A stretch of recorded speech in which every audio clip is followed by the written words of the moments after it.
Para continuar con el caso de Mila, tenemos a Carlos Polo. Carlos Polo también no solamente es un activista, ¿no? Por la vida y la familia, sino que siempre ha estado muy involucrado en estos temas y su organización también. ¿Qué es importante resaltar acá? Ya hemos hablado de la parte biológica, ya hemos hablado de la parte científica. Yo ahora quiero hablar de un poco la parte de la información, de la parte legal y de lo que han hecho en sí, el aborto que han realizado, porque es absolutamente inconstitucional lo que han hecho. O sea, han avalado la realización de un delito.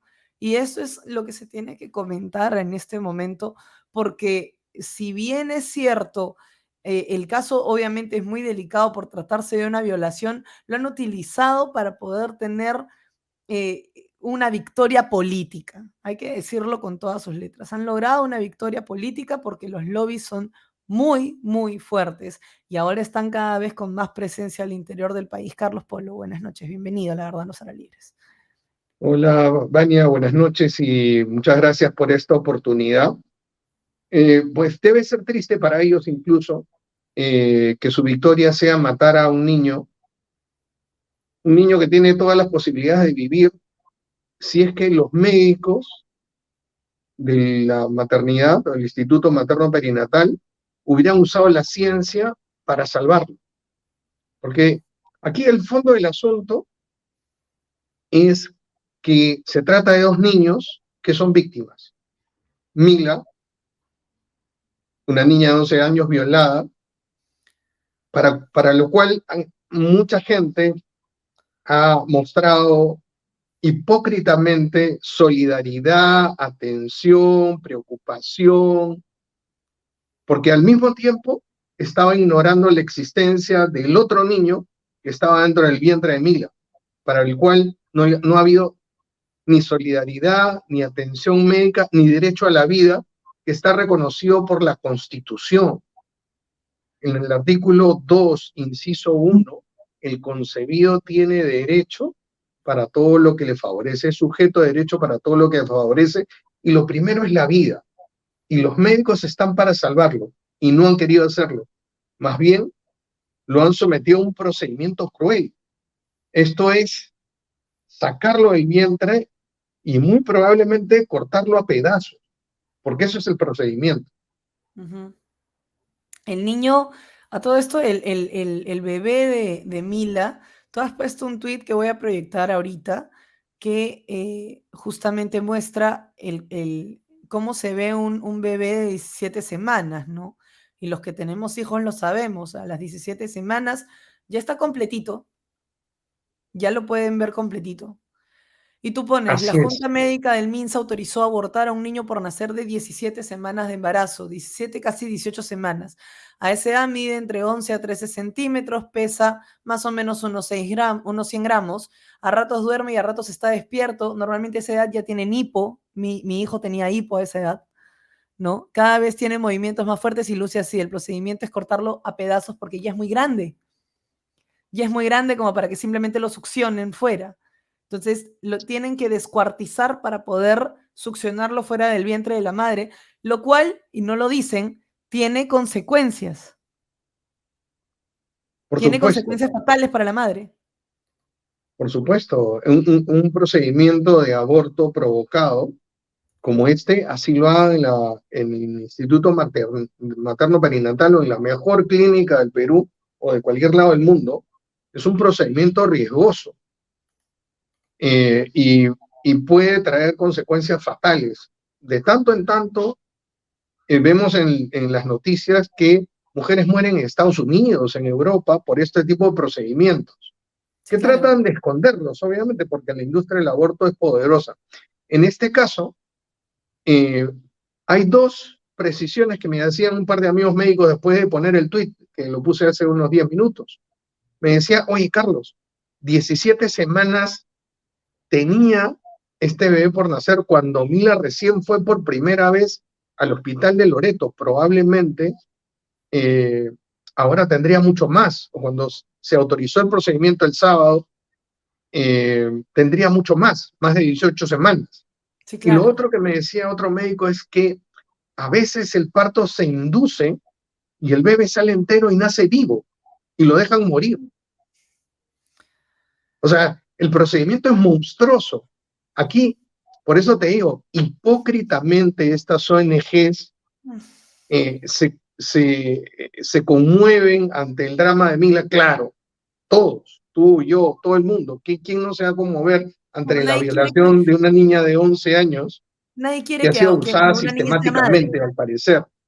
Ujú. Pero y el otro bebé que lo cortan a pedazos, sobre eso es hipócrita no tener ni mencionarlo, ¿no? Y ahí, como dije hace un par de días en otro programa, la ministra de la Mujer es cómplice. Yo la conozco a Nancy Tolentino. Solíamos ser amigos y ella solía ser provida.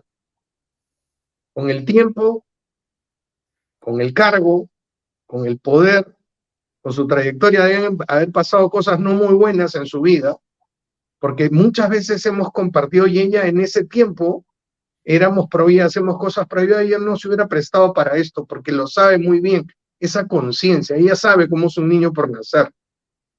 Y si escucha este programa, yo Y le ese es diría a el doble de Nancy, grave. Nancy, tú eres evangélica, tú eres consciente de, de que esto va contra tus principios o los que solías tener. Si tú de verdad crees que esto es bueno, deberías tener una conversación con tus amigos evangélicos y explicarle las motivaciones que te han llevado a hacer esto. Pero esto es muy Ahora, grave, Vania, muy grave porque es, eso explica, justo, eso es justo lo que yo quería quizás que se resalte, ¿no? Porque lo que acaban de hacer es condenar a muerte a un niño que no tenía nada que ver con la violación, pero el padre, el padrastro, sigue prófugo. Y nadie lo ha hecho tendencia, nadie ha hablado de él.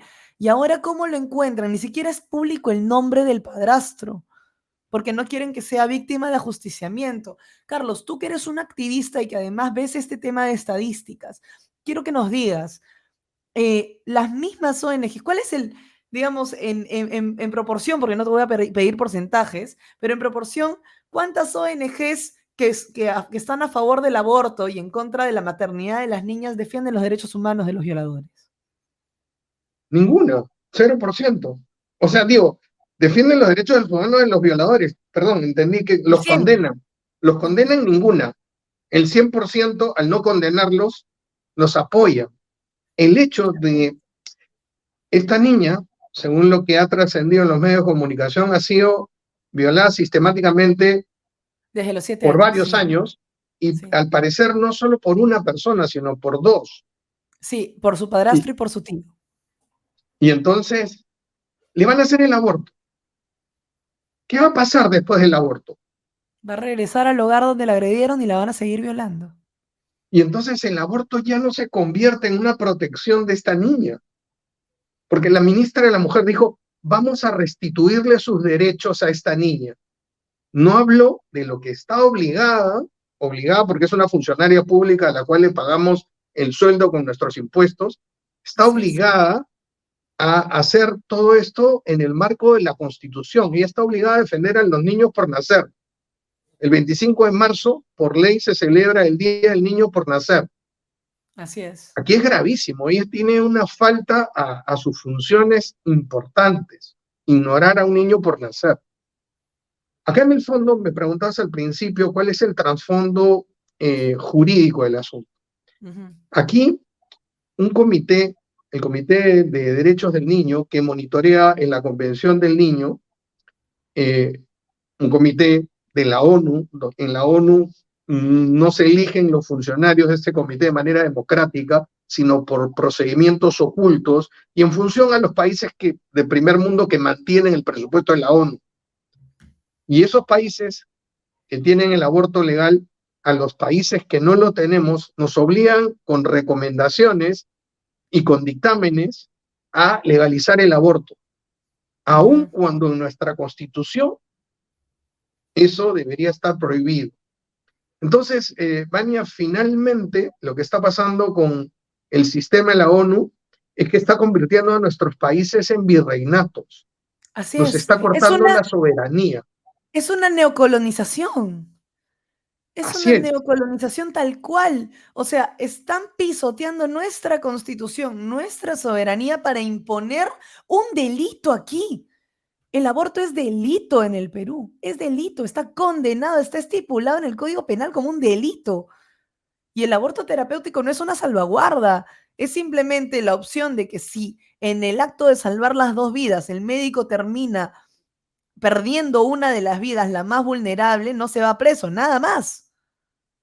Sí, y déjame explicarte un detalle importante que lo tuiteé ayer, y es que en el Perú el aborto es un delito y es un delito no punible que no tiene sanción en el Código Penal, el artículo 119, cuando es el único medio para salvar la vida de la gestante o para en su salud evitar un daño grave y permanente.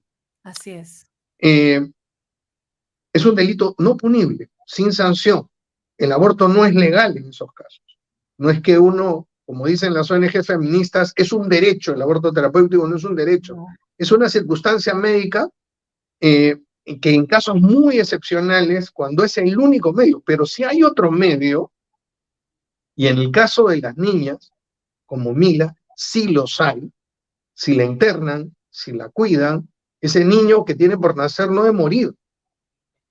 Esta junta médica ha escrito en el comunicado del MINSA que para evitar un riesgo, para evitar un daño en su salud física y en su salud mental, bueno, déjame decirte una cosa, las ONGs abortistas por años han tratado de incluir la causal de salud mental y abortos en las niñas por riesgos, por años. Hay videos, un montón de videos que sacaremos en la próxima semana de cómo ellos querían que el protocolo de aborto se extienda. De hecho, ese Comité de Derechos del Niño de la ONU dice que el protocolo se extienda, pero no se ha extendido y este aborto se ha hecho. Es decir, si se analiza la evaluación médica que ha hecho esta junta médica, estos médicos deberían ser condenados por haber abusado del protocolo de aborto terapéutico. Y eso es lo que debemos exigir. Seguramente, y ya tengo entendido, hay varias organizaciones pro vida y algunos congresistas que van a exigir que se analice la evaluación médica, porque los médicos de Loreto que le evaluaron dijeron que no era necesario el aborto, porque no era el único medio ni para salvar la vida de Mila, ni para preservar la vida del niño por nacer. Y eso está penado en nuestras leyes. Así es. Bueno, muchas gracias, Carlos, por estas declaraciones. Ya te estaremos molestando más adelante para seguir conversando el tema, porque a diferencia de lo que ha pasado ahora y que ya seguramente se van a olvidar de Mila después porque ya lograron su cometido, ya lograron que aborte, lo que va a pasar es que nosotros sí nos vamos a preocupar, por supuesto, de la vida, de la integridad, no solo de Mila, sino también de sus hermanos y de su madre, que ha sido separada de sus hijos arbitrariamente. Gracias por esto y te estamos llamando en una próxima oportunidad. Gracias a ti, Vania, y recemos por esta chiquita y por su niño por nacer. Rezar mucho por todo el infanticidio que está ocurriendo a nivel mundial. Un fuerte abrazo.